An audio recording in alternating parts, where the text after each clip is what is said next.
10 सीटें जीतने जा रहे हैं। माहौल हरियाणा प्रदेश के अंदर एक तरफा भारतीय जनता पार्टी की तरफ है।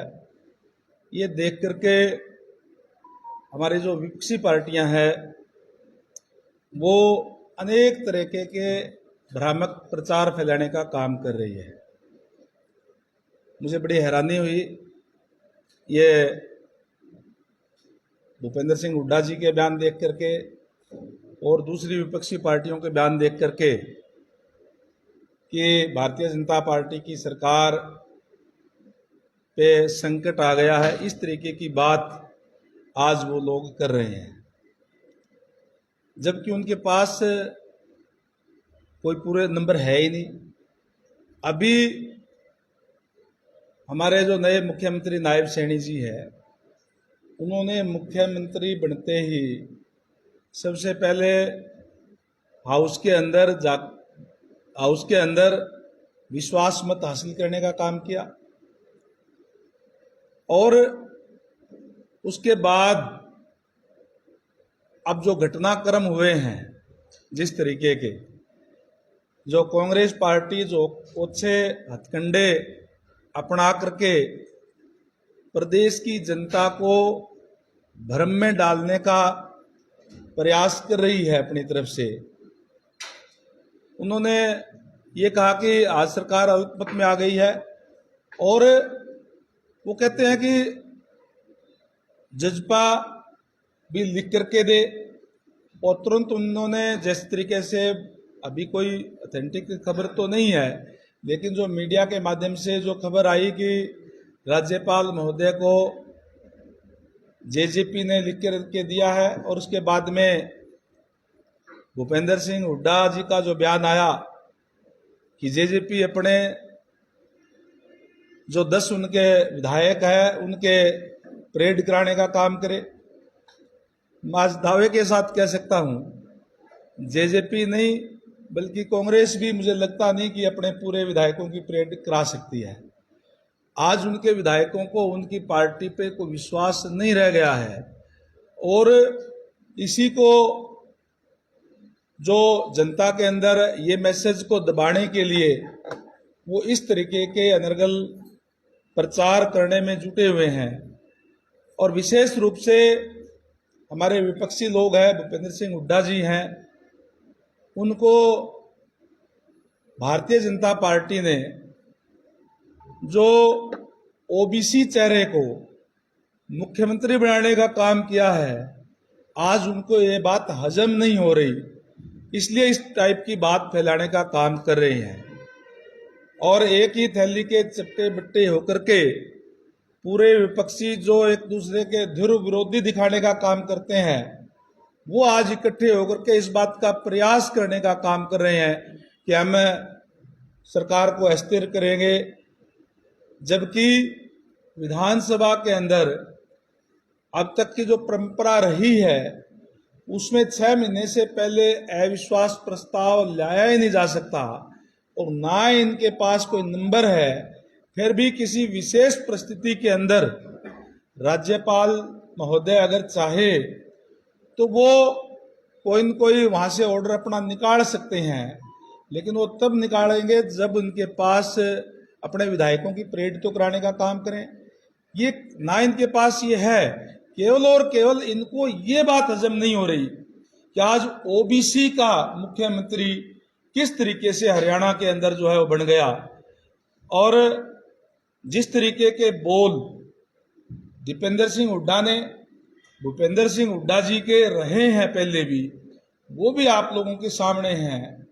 जो हमारे जो बंटवारे का, जो देश का बंटवारा हुआ, उसकी त्रासदी झेल करके जो पंजाबी समाज किस तरीके से वहां आकर के यहाँ स्थापित अपने आप को करने का काम किया अपनी मेहनत से, उनके बारे में भी जिस तरीके से जब खट्टर साहब को मुख्यमंत्री बनाया गया था, उनके शब्द दोहराते हुए मुझे शर्म आती है। उन्होंने ये कहा कि जो खट्टर पट्टर है इनको हम उसी बिल के अंदर बांटने का काम करेंगे। इस तरीके की बात से इनकी मानसिकता जो झलकती है कि किस तरीके की मानसिकता इन कांग्रेस के लोगों की है ना केवल ये बल्कि कोई भी जो वर्ग के लोग हैं, चाहे एससी के हैं चाहे ओबीसी के हैं, इन लोगों को फूटी आंख नहीं सुहाते। इसीलिए इस तरीके की बात करने का काम ये लोग आज प्रेस के माध्यम से, मीडिया के माध्यम से करने का काम जो है वो कर रहे हैं। इनकी अपनी पार्टी के अंदर भी अशोक तंवर जी को प्रदेश का अध्यक्ष कांग्रेस का बनाया गया। क्या हालत उनकी की गई, आज भी उनके चोट के निशान उनके शरीर पर आपको मिल जाएंगे कि आपके अपने प्रदेश अध्यक्ष, क्योंकि वो दलित वर्ग से था इसलिए उनको वो सुहाया नहीं और उसके ऊपर हमला करवाने का काम इन लोगों ने किया। इसी तरीके से चाहे हमारी शैलजा जी हैं, वो पूरा कार्यकाल अपना निकाल गई प्रदेश अध्यक्ष के नाते, लेकिन उनको कोई कार्यकारिणी नहीं बनाने दी गई। इस तरीके की मानसिकता ये एससी के बारे में, ओबीसी के बारे में रखने वाले लोग हैं और ये सारी की सारी बातें आज प्रदेश की जनता के सामने आज आ रही हैं और प्रदेश की जनता भली भांति इनको इस बात को जानती है और इस चुनाव के अंदर वोट की चोट से इनको इस बात का एहसास कराने के काम हरियाणा प्रदेश की जनता जो है निश्चित तौर पर करने का काम करेगी।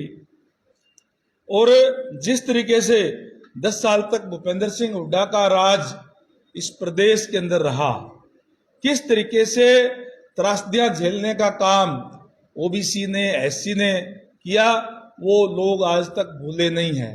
चाहे वो मिर्चपुर कांड हो, चाहे वो डाबड़ा कांड हो, चाहे वो बघाना कांड हो, अनेक इस तरीके के हमले उन पे करवाए गए। अनेक यहाँ तक कि उन लोगों को गांव छोड़ करके शहर में आना पड़ा। इस तरीके की त्रासदी झेलने का काम अपने प्रदेश के अंदर इन लोगों ने उनके साथ करने का काम किया। ये सारी बातें जो है प्रदेश की जनता के जहन के अंदर है, सारी बातों का उनको पता है। और आज मैं बड़े गर्व से कह सकता हूं कि जब से मनोहर लाल जी मुख्यमंत्री बने, 9.5 साल तक वो रहे, उसके बाद अब नायब सैनी जी हरियाणा प्रदेश की सरकार चला रहे हैं, एक भी हमला किसी एससी पे, ओबीसी पे, कहीं भी किसी कमजोर वर्ग पे इन 10 सालों के अंदर, लगभग 10 साल होने के हो गए, कभी भी कोई ऐसा कांड आपको जो है कोई नहीं मिलेगा कि इस तरीके की कोई घटनाएं हुई। कहीं भी कोई इस तरीके की कोई घटनाएं हुई तो उनके खिलाफ सख्त एक्शन लिए गए। किस तरीके से आरक्षण के नाम के ऊपर, चाहे वो किसान आंदोलन के टाइम पे भी जो इन लोगों ने, जो कांग्रेस के लोग हैं, उन लोगों ने जो दुकानदारों पे, व्यापारियों पर हमले करवाने का काम किया उस आंदोलन की आड़ के अंदर, वो भी हमारे व्यापारी वर्ग के लोग, शहर के लोग अच्छी तरीके से उसमें जानते हैं, अच्छी तरीके से उन लोगों को पता है। और इसलिए मैं समझता हूं कि आज ये जो पूरा वर्ग है, जो छत्तीस बिरादरी के लोग हैं, उनको सबको पता है और आज वो सारे के सारे भारतीय जनता पार्टी के साथ है और उनको एक बड़ी हार अपने सामने दिखते हुए इस तरीके के भ्रामक प्रचार फैलाने का काम ये कांग्रेस के लोग और विपक्षी पार्टी के लोग जो कर रहे हैं। और मैं समझता हूं कि जनता इनके भ्रामक प्रचारों के अंदर आने वाली नहीं है और आने वाले समय के अंदर इनको जो ये झूठ फैलाने का काम कर रहे हैं, इसको सबक सिखाने का काम प्रदेश की जनता 10 की 10 पार्लियामेंट की सीटें भारतीय जनता पार्टी को दे करके और 11वीं सीट जो विधानसभा की माननीय मुख्यमंत्री करनाल से लड़ रहे हैं, 11 कमल खिला करके और इनको जवाब देने का काम हरियाणा प्रदेश की जनता करेगी। रणबीर जी, जिस प्रकार से 90 एमएलए हरियाणा में, तो आपकी नियमावली क्या कहती है कि 3 कांग्रेस में चले गए, उनकी सदस्यता रद्द हो गई। रणजीत चौटाला जी ने बीजेपी ज्वाइन कर ली, उनकी सदस्यता रद्द हो गई। तो इसका अगर फ्लोर टेस्ट भी होता है तो किस तरह से इसका वो नियमावली की जाएगी? 83 में से, 86 में से, किस तरह से इनका? आप अपनी जानकारी अपडेट करें। अभी तक कोई भी विधायक कांग्रेस ज्वाइन उन्होंने नहीं की है और ना ही इस टाइप का हमारे पास कोई आया है। एज ए मैं डिप्टी स्पीकर भी कह सकता हूं विधानसभा में, और स्पीकर साहब के पास कोई भी ऐसी कोई जानकारी किसी भी विधायक की नहीं आई है कि वो कोई दूसरी पार्टी के अंदर शामिल हुए हैं।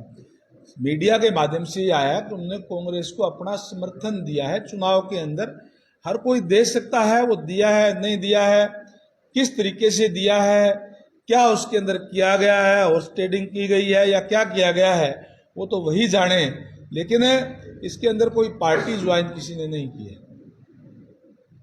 दुष्यंत चौटाला ने अपने जब पहले अविश्वास प्रस्ताव लाया गया था तो विधायकों को अब्सेंट रहने पर नोटिस जारी किए थे। अब वो राज्यपाल जी को लेटर लिख करके कह रहे हैं कि प्रोटेस्ट करें। देखिए, राज्यपाल जी को कहें, लेकिन वो नंबर तो दिखाने का काम करें। जो वो कह रहे हैं कि हम जजपा की तरफ से कह रहे हैं कि वो ये भी बताने का काम करें आज जजपा के कितने मेंबर उनके पास हैं, ये भी वो बताने का काम करें। जब उन्होंने कहा था अपने विधायकों को कि इस विधानसभा स्तर के अंदर जाना ही नहीं, और वो उस टाइम भी 5 विधायक विधानसभा के अंदर गए थे, तो फिर उनके साथ है कहाँ पे? आज उनके पास उनके नेतृत्व के अंदर वो विश्वास खो चुके हैं। कई विधायकों के बयान आ चुके हैं, आपके मीडिया के माध्यम से ही हमने सुना, उनको देखने का काम किया। तो आज उनके नेतृत्व को स्वीकार उनके ही विधायक जो नहीं कर रहे हैं, तो किस तरीके का फ्लोर टेस्ट की बात वो कर रहे हैं, मुझे समझ से बाहर है। गंगा जी, अभी आपने 2 बातों का जिक्र किया, मिर्चपुर कांड और बगाना कांड। क्या बीजेपी हरियाणा में जातिगत अभी राजनीति करेगी? ये जातिगत राजनीति की बात नहीं कर रहा, मैं कह रहा हूं कि जो घटनाएं उनके राज्य में हुई, क्या वो कोई भूल सकता है? क्या जो घटनाएं उस टाइम हुई वो भूल सकता है? क्या हमारे जो सम्मानित साथी देश के बंटवारा के समय जो वहां से शिफ्ट होकर के यहाँ आए और जो उन्होंने झेला, आज भी हमारे कोई बुजुर्ग उसमें बचे हैं, क्योंकि बहुत समय हो गया है, और जब वो कोई बच्चे रहे होंगे उस टाइम पे, बताते हुए आज भी उनकी रूह कांपती है। और उन लोगों के लिए इन्होंने जो शब्द बोले, क्या वो शब्द आपने देखे नहीं? क्या उनके वीडियो आपने देखे नहीं? तो उनका जिक्र नहीं होना चाहिए। ये क्या कोई जातिगत राजनीति की बात मैं कर रहा हूं? भारतीय जनता पार्टी छत्तीस बिरादरी की पार्टी है, और छत्तीस बिरादरी आज भारतीय जनता पार्टी के साथ है। भूपेंद्र हुड्डा का बयान है कि जो ये विधानसभा का संकट है सीधा लोकसभा के जो बीजेपी प्रत्याशी उनके ऊपर पड़ने वाला है। देखिए, मैं यही कह रहा हूं कि भूपेंद्र सिंह हुड्डा जी जो है, उनकी 2 बातें हैं। एक तो उनको जो सामने हार दिख रही है उसको भ्रामक प्रचार करने का काम कर रहे हैं, और एक भारतीय जनता पार्टी ने जो ओबीसी का सीएम बनाया है वो उनको पचा नहीं पा रहे कि हरियाणा प्रदेश के अंदर ओबीसी का सीएम कैसे बन गए। हरियाणा प्रदेश के अंदर पहले भी उनकी जो मानसिकता थी, उन्होंने जो बयान दिया पंजाबी समाज के प्रति, वो भी आप लोगों ने देखा होगा, वो भी ये पचा नहीं पा रहे थे कि ये किस तरीके से आज प्रदेश का नेतृत्व कर रहे हैं। प्रदेश का नेतृत्व प्रजातंत्र के अंदर जो जनता चाहती है वो करता है, और आज जनता भारतीय जनता पार्टी के साथ है। उन्होंने उनको सौंपने का काम किया है। ये काम भूपेंद्र सिंह हुड्डा का या दूसरी विपक्षी पार्टियों का नहीं है। साथ साथ ये कहना है कि दुष्यंत चौटाला अपने विधायकों की परेड करा रहे, हम क्या है कांग्रेस और बीजेपी। उनको अपने आप पे, इसका मतलब उन पे विश्वास नहीं है। उन्होंने पहले कहा कि आप लिख के दीजिए, लिख के दे दिया, उसके लिए इकट्ठे हो रहे हैं। आप परेड कराएंगे कहां से? मैं ये मान के चलता हूं कि दोनों पार्टियां मिलकर के भी 25 एमएलए इकट्ठे नहीं कर पाएगी। आप तो परेड कराने की बात कर रहे हैं। क्या भूपेंद्र सिंह हुड्डा अपने विधायकों की सारों की परेड करा देंगे? क्या दुष्यंत चौटाला जी, जिन्होंने ये कहा कि विधानसभा में नहीं जाना और वो विधानसभा में चले गए, आज उनके अगेंस्ट बोल रहे हैं, क्या वो परेड दुष्यंत चौटाला जी करा पाएंगे? उनके पास नहीं है। उनके नेतृत्व में वो अपने विधायकों का विश्वास खो चुके हैं, इसलिए उनके साथ उनके विधायक नहीं है। कांग्रेस के विधायक भी भाजपा के संपर्क में है। मुझे नहीं पता कि संपर्क में है या नहीं है, मैं ये नहीं कह रहा, लेकिन हम देख रहे हैं कि कांग्रेस के अंदर जिस तरीके की गुटबाजी है, जो भूपेंद्र सिंह हुड्डा जी जो अपने विधायकों के जो उनके वोट पोल जो है वो पूरे के पूरे राज्यसभा के नहीं करा पाए, क्या वो फ्लोर टेस्ट करा पाएंगे? आप ही बता दीजिए, मैं आपसे ही पूछता हूं। सर आप डिप्टी स्पीकर हैं, आपसे ज्यादा आंकड़ों का खेल कोई नहीं जानता। आज मतलब कितने आंकड़े हैं बीजेपी के पास? पूरे के पूरे आंकड़े जो विश्वास मत हासिल किया था, आज भी एज इट इज वही स्थिति है, उसके अंदर कोई बदलाव नहीं है। 43 से ज्यादा तो गिनती होगी, है जी, 43 से ज्यादा गिनती होगी, लेकिन 45 मैं कहता हूं कि आज भी राज्यपाल जी अगर आदेश देंगे तो निश्चित रूप से हम विश्वास मत भी हासिल करेंगे। लिस्ट आप जारी कर सकते हैं। 45 लोगों की लिस्ट जारी कर सकते हैं कौन कर दे? जो आपके साथ। हमें करने की क्या? हमने तो विश्वास मत हासिल किया विधानसभा के अंदर, अभी जस्ट रिसेंटली। ये जारी करे भूपेंद्र सिंह हुड्डा जी, जारी करे दुष्यंत चौटाला जी, विपक्षी पार्टी जिनके पास कितने विधायक हैं, वो जारी करे। हमें जारी करना, हमने तो जारी कर दिया ना। हमने तो अपनी लिस्ट जारी करके नहीं, लिस्ट ही जारी नहीं की, विधानसभा के अंदर वोटिंग करके, विधानसभा के अंदर हाथ खड़े करवा करके, और हमने अपना विश्वास मत हासिल करने का काम किया। हम किस बात की जारी कर दें? सर इनेलो ने राष्ट्रपति शासन लागू किए जाने की मांग की। अब इनेलो भी क्या कह रही है, कितने उनके पास मेंबर है, किस बात के राष्ट्रीय शासन की वो बात कर रहे हैं। अब मैं क्या जवाब दूं उनका? लेकिन गंगवा जी, ये पूरा घटनाक्रम जो 4-5 दिनों में हुआ, आपको लगता नहीं कि सरकार को, जैसे आज आप आए हैं एक तरह से कहीं ना कहीं डैम तो लगा ही है, और सरकार को उसको एक पॉजिटिव वे में कुछ प्रूव करो। बात विपक्ष की नहीं है, बात सरकार को प्रूव करना है कि हमारे साथ इतने बंदे हैं, क्योंकि 3 तो गए तो हैं, देखा इसको मानते हुए। मैं ये कहता हूं कि हमने जो विश्वास मत हासिल किया था, हमने कोई पॉइंटों पे विश्वास मत हासिल नहीं किया, सर्वसम्मति से विश्वास मत हासिल विधानसभा के अंदर किया था। और आज भी भारतीय जनता पार्टी के पास पूर्ण बहुमत है। मैं ये कहता हूं कि विपक्ष के लोगों को चैलेंज देता हूं कि वो विधायकों की परेड करा करके दिखाए कि कौन से विधायक आज सरकार के खिलाफ है। आप उनसे पूछिए, आप उनसे लिस्ट मांगिए कि हमने तो अभी फ्लोर टेस्ट हमारा किया है, हमने अपना विश्वास मत हासिल किया है नायब सैनी जी की सरकार ने। वो ये बताने का काम करे कि कौन से विधायक उनके पास ऐसे हैं जो नायब सैनी की सरकार के खिलाफ हैं, वो लिस्ट जारी करे। मेंबर खिलाफ होंगे तो ही तो सरकार अस्तित्व होगी ना, अदरवाइज कैसे होगी? वो कह रहे हैं जारी करते हैं, उससे बात जान नहीं सकती है जी, जारी करते हैं पार्टी की तरफ से। करे विप जारी, पहले भी विप जारी की थी, कुछ हुआ क्या? पहले विप जारी की थी ना जेजेपी ने, तो गए ना, बाहर आ गए उनको, लेकिन विधानसभा में गए ना, सेशन अटेंड किया ना उन्होंने। विप जारी तो ये भी की थी कि कोई भी सेशन में ना जाए, इस एक दिन के सेशन के अंदर वो गए, कहां रुके? आज भी आपके माध्यम से, मीडिया के माध्यम से उनके विधायक खुद बयान दे रहे हैं। आज कांग्रेस भी गुटों में बटी हुई है।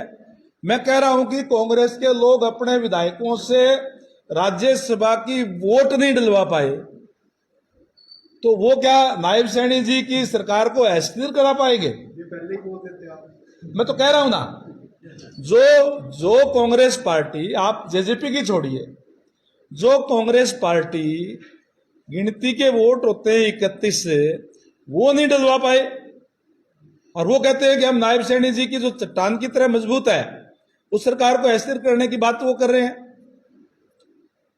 केवल और केवल, जैसे मैंने पहले कहा, उनको ये बात हजम नहीं हो रही कि किस तरीके से आज ओबीसी का एक युवा नेता जो प्रदेश को चलाने का काम कर रहा है, ये इन लोगों को ये बात हजम नहीं हो पा रही, केवल इसलिए, और इनका जो वोट बैंक जो खिसक चुका है, उसको कहीं न कहीं जनता के अंदर एक भ्रामक प्रचार फैलाने के लिए इस टाइप की बात ये लोग कर रहे हैं।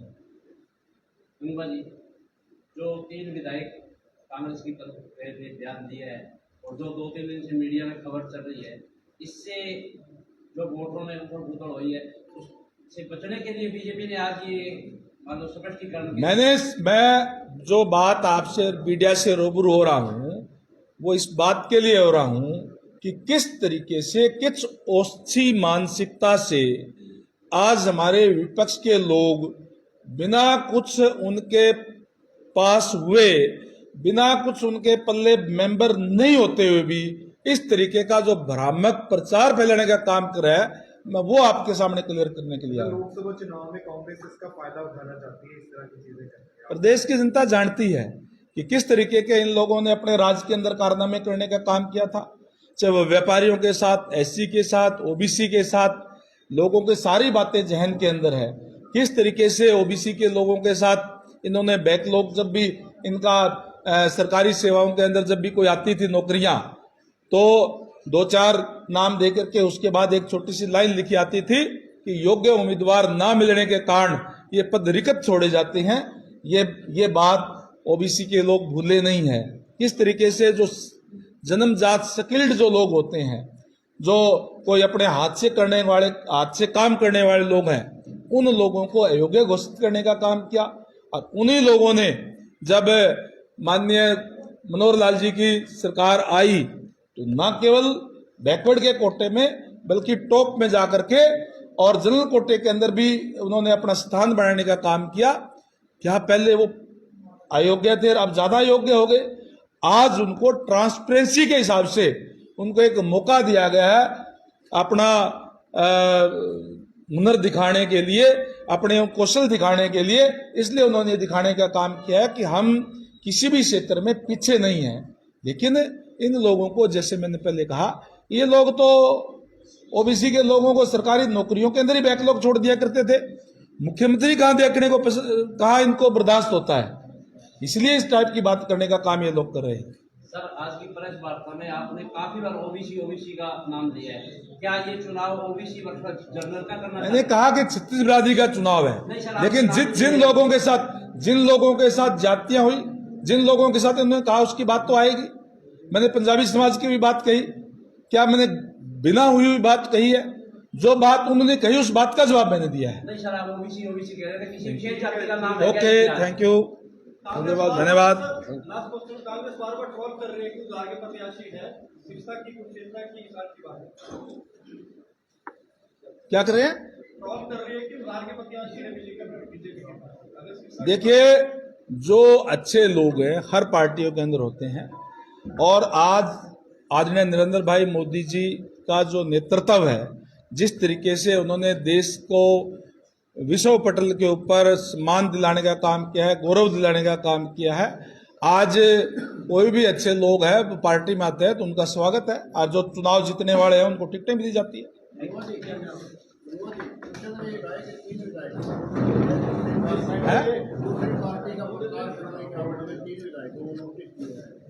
किसने? क्या करने के लिए? देखिए, नोटिस वो दे सकते हैं, नोटिस दे के क्या करेंगे? नोटिस दे करके वो यही कर सकते हैं कि अपनी पार्टी से निकाल सकते हैं। पार्टी अगले दिन पहले छोड़ रखी है, नोटिस उन्होंने देखा पहले, वो क्या देंगे? जी, थैंक यू जी।